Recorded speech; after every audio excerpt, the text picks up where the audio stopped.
big media machines were pushing these narratives as well, and people who I thought were pretty smart and intelligent were going with these conclusions and narratives. So there were just all of these things happening simultaneously where I was just like, man, this is strange. We need more common sense. We need more voices. So I just started to lend my voice to it. Fast forward a little bit into February 2019. I'm standing at my pop-up shop where I'd been promoting my music and my merchandise. And it was early morning. I'd just come back from the gym. And the mall was quiet.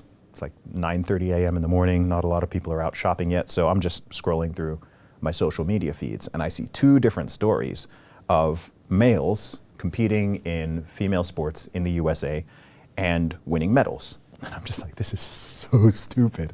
This is the dumbest thing. And then my brain just goes, I wonder what the British women's deadlift record is. Like, I've got a good deadlift. I wonder what the record is in my weight class. So I just did a quick Google search and I saw that it was, I think it was 210 kilos was the British women's deadlift record. And I was like, oh, well, my PB is, I can lift 65 kilos more than that.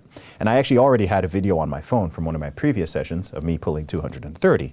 So I just took out my phone. I had 19,000 followers on Twitter at the time, about 50,000 across social media. And I just typed a bit of a joke tweet. I just said, I keep hearing about how biological men have no strength advantage over women in 2019. So watch me destroy the British women deadlift record without trying. P.S. I identified as a woman while lifting the weight. Don't be a bigot. I just put it out there like I put out all my other posts. I thought it'll get a couple of LOLs, maybe a few likes, a few shares, and I created a monster.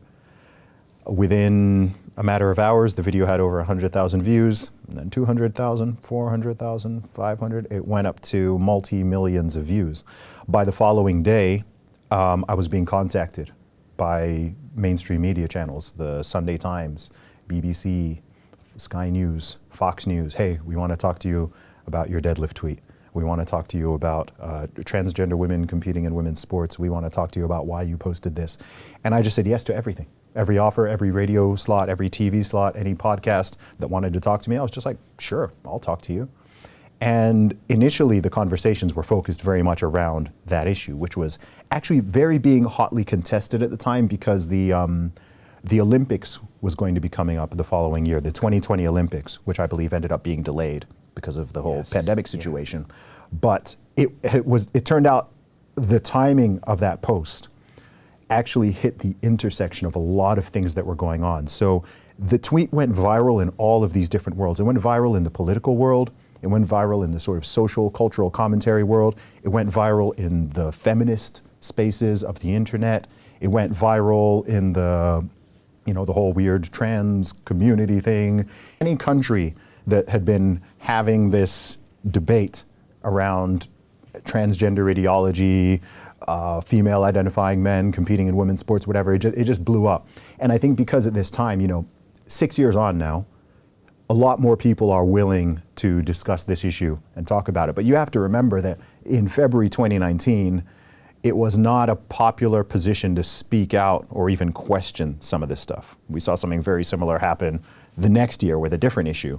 And so I was one of the first people with a significant platform who just early on didn't just go the route of giving the biological and logical explanation as to why this is a bad idea, but just took the idea and kind of ran with it.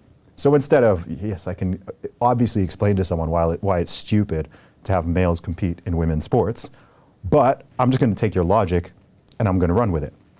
And it also ended up being a bit of a checkmate maneuver because even the people who had been promoting this ideology, if you ask them, what is a woman? They'll tell you a woman is anyone who identifies as a woman.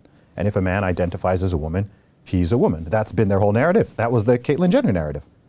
And so I was like, cool, I'm not going to get mad at you. Cool, I'm taking that. Boom, give me my record.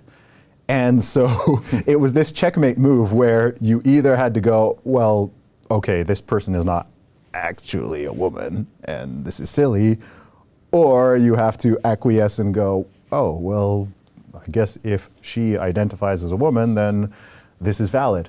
And so it just led to this gigantic wave of media opportunities.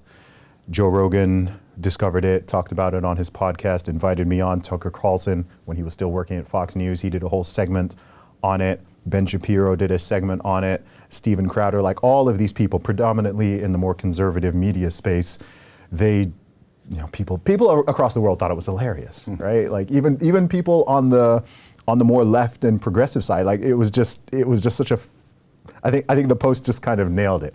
So, yeah, it just went super viral. It went crazy viral, and I took advantage of the opportunities that were in front of me. At this stage, of course, I already had lots of music out. I'd started my podcast at this point.